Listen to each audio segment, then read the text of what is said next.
योगी आदित्यनाथ को डर सता रहा है अभी से कि कुर्सी उनके हाथों से चली जाएगी। उत्तर प्रदेश की सत्ता से योगी आदित्यनाथ समेत भाजपा पार्टी को हाथ धोना पड़ेगा। विदेश से फंडिंग लिया, क्या सबूत है आपके पास?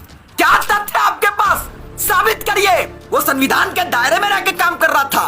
संविधान अथॉरिटी देता है और संविधान जिस चीज की इजाजत दे, किसी भी भाजपाइयों के अंदर, किसी भी संघी के अंदर, किसी भी माई के लाल के अंदर इतनी क्षमता नहीं कि वो अधिकार हमसे छीन ले कि धर्म का प्रचार प्रसार करने और धर्म पर अमल करने का अधिकार संविधान देता है।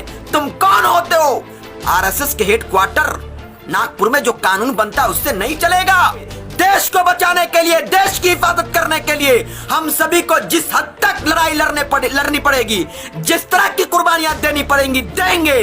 15 दिन पहले उनकी मुलाकात आरएसएस के प्रमुख मोहन भागवत से हुई थी।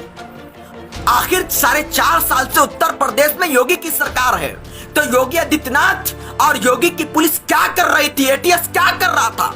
कोई भी संघी वो अधिकार हमसे छीन नहीं सकता है। कोई भी माई का लाल वो अधिकार हमसे छीन नहीं सकता है कि उत्तर प्रदेश की जनता ने ठाना है योगी आदित्यनाथ को कुर्सी से हटाना है।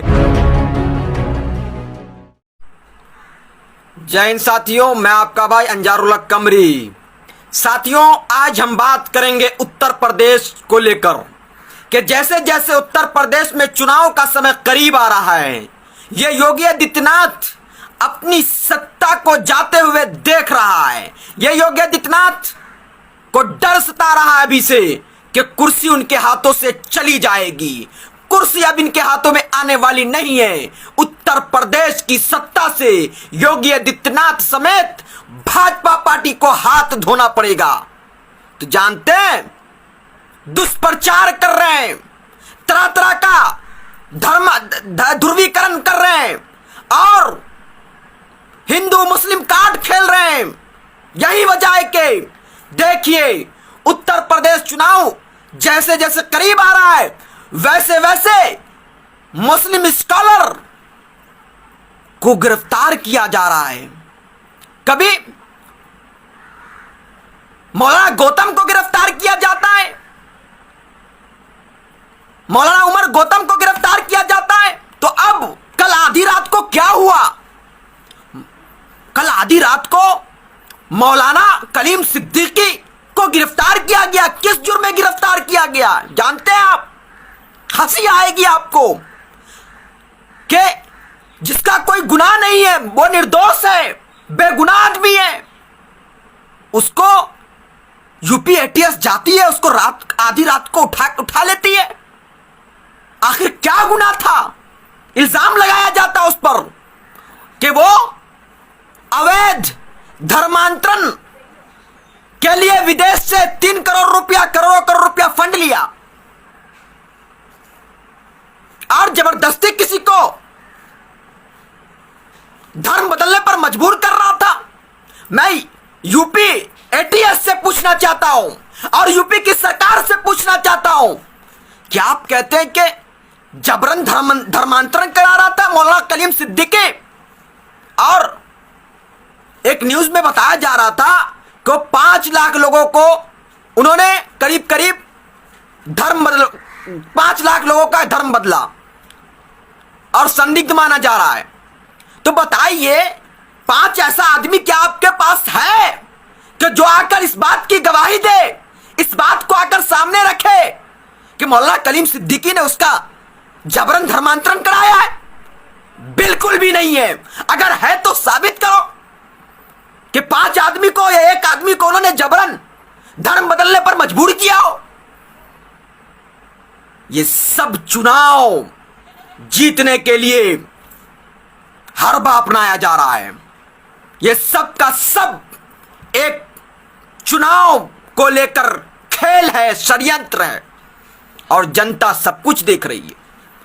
विदेश से फंडिंग लिया, क्या सबूत है आपके पास? क्या तथ्य है आपके पास? साबित करिए।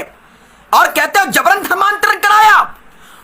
यूपी एटीएस और यूपी सरकार से मैं पूछना चाहता हूं कि जरा बताइए कि क्या कलीम सिद्दीकी ने किसी का कॉलर पकड़कर, किसी को डांट डपट कर या किसी के गले पर चाकू रखकर किसी को मजबूर किया धर्मांतरण के लिए? अगर किया तो आप सबूत दीजिए। आपके पास क्या कोई तथ्य है, तर्क है? क्या कोई आदमी ऐसा है जो गवाही दे, इकरार करे कि मौलाना कलीम सिद्दीकी ने उन्हें धर्म बदलने पर मजबूर किया हो? और रही बात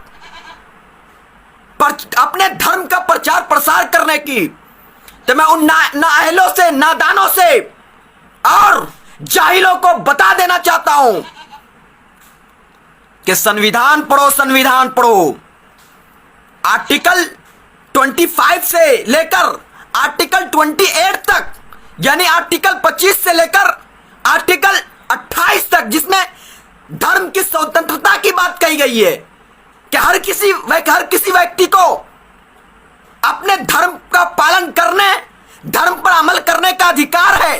साथ ही हर आदमी को अपने धर्म का प्रचार प्रसार और प्रवचन करने का भी अधिकार है, यानी अपने धर्म का प्रचार प्रसार कर सकता है। तो मौलाना कलीम सिद्दीकी यही तो कर रहा था, तो क्या गुनाह है? वो संविधान के दायरे में रहकर काम कर रहा था। संविधान अथॉरिटी देता है, और संविधान जिस चीज की इजाजत दे, किसी भी भाजपाइयों के अंदर, किसी भी संघी के अंदर, किसी भी माई के लाल के अंदर इतनी क्षमता नहीं कि वो अधिकार हमसे छीन ले, देशवासी से वो अधिकार छीन ले।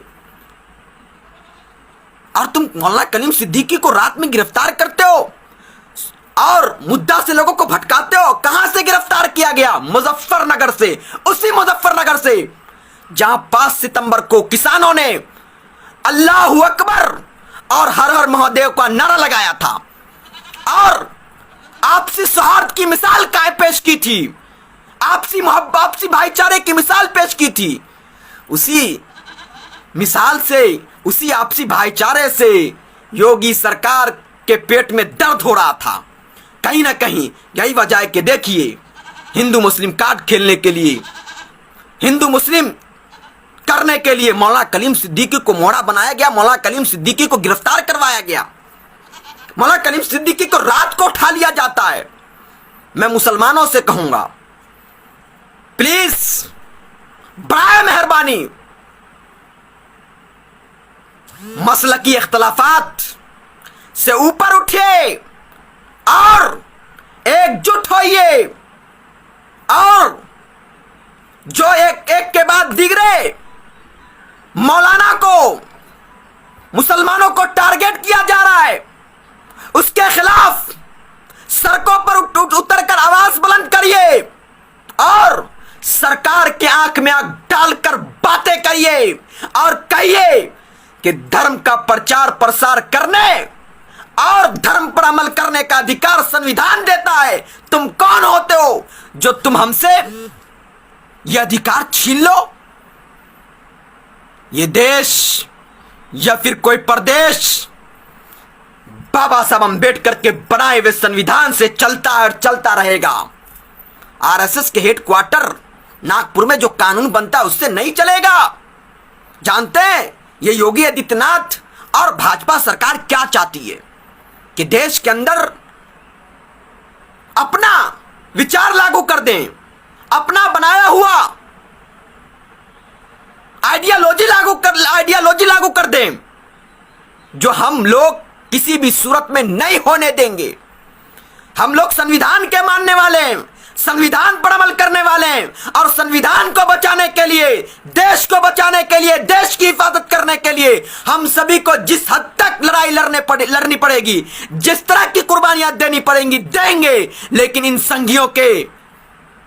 संघियों को इनके मिशन में कामयाब नहीं होने देंगे, क्योंकि सत्ता तेरे, जुल्म बड़े तो अपनी भी तैयारी है। लोकतंत्र एवं संविधान की रक्षा खातिर हम जनता तुम पर भारी हैं, हम जनता तुम पर भारी हैं। बताइए, मौलाना कलीम सिद्दीकी को जिस मौलाना कलीम सिद्दीकी को गिरफ्तार किया गया है, 15 दिन पहले उनकी मुलाकात आरएसएस के प्रमुख मोहन भागवत से हुई थी और एटीएस का कहना है कि 15 सालों से ये अवैध धर्मांतरण का काम कर रहा था। तो मैं कहना चाहता हूं, आखिर 4.5 साल से उत्तर प्रदेश में योगी की सरकार है, तो योगी आदित्यनाथ और योगी की पुलिस क्या कर रही थी? एटीएस क्या कर रहा था? आखिर चुनाव के समय, चुनाव के वक्त, जो चुनाव आने वाला है उसको देखते हुए, वो भी जल्दबाजी में, आधी रात में, रात के अंधेरे में मुस्लिम स्कॉलर मौलाना कलीम सिद्दीकी को क्यों गिरफ्तार किया गया? अगर आप कहते हैं कि अवैध धर्मांतरण करा रहा था, तो क्या आपके पास कोई प्रमाण है? क्या आपके पास सबूत है?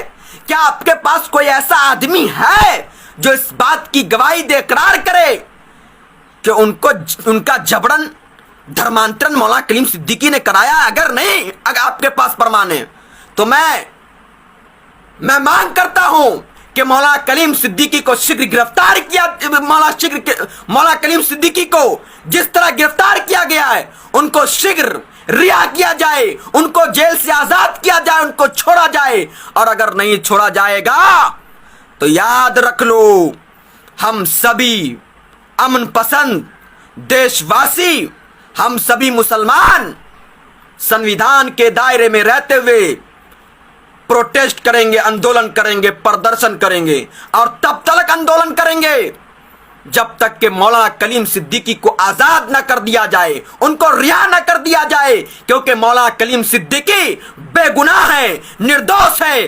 और धर्म का प्रचार प्रसार करना, धर्म पर अमल करना गुनाह नहीं है, क्योंकि धर्म का प्रचार प्रसार करने, प्रवचन करने का अधिकार संविधान देता है। और जिस चीज का अधिकार संविधान दे, कोई भी संघी वो अधिकार हमसे छीन नहीं सकता है, कोई भी माई का लाल वो अधिकार हमसे छीन नहीं सकता है। मैं मांग करता हूं कि जल्द अज जल्द शीघ्र मौलाना कलीम सिद्दीकी को रिहा किया जाए, उन्हें छोड़ा जाए, नहीं तो फिर हम सभी लोग सड़कों पर उतरकर उनकी रिहाई के लिए प्रदर्शन करेंगे, आंदोलन करेंगे।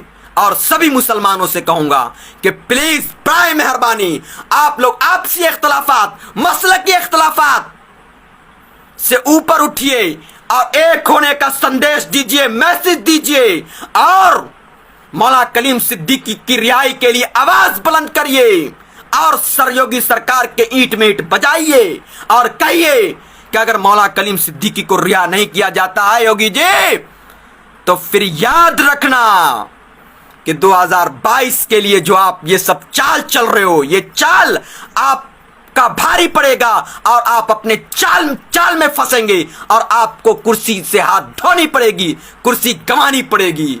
क्योंकि अब उत्तर प्रदेश में आपकी सरकार आने वाली नहीं है। चाहे तुम जितना भी नफरत फैला लो, चाहे तुम जितना भी धर्म का कार्ड खेल लो, चाहे तुम जितना भी हिंदू मुसलमान कर लो, इस बार ये सब काम नहीं आएगा, क्योंकि उत्तर प्रदेश की जनता विकास के नाम पर वोट करेगी।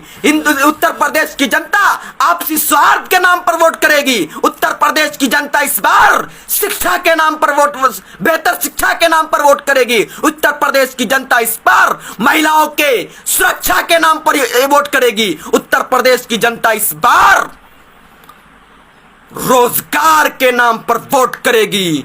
और तुम संघियों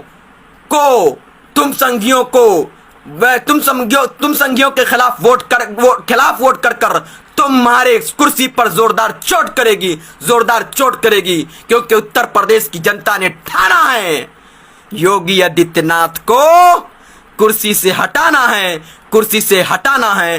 जय हिंद, जय भारत। अब जिंदाबाद, भारत जिंदाबाद। आप सभी लोग मौलाना कलीम सिद्दीकी की रिहाई के लिए आवाज उठाइए, चाहे वो सोशल मीडिया के माध्यम से हो, मीडिया के माध्यम से हो, प्रिंट मीडिया के माध्यम से हो, या फिर सड़कों पर आंदोलन करने के माध्यम से हो।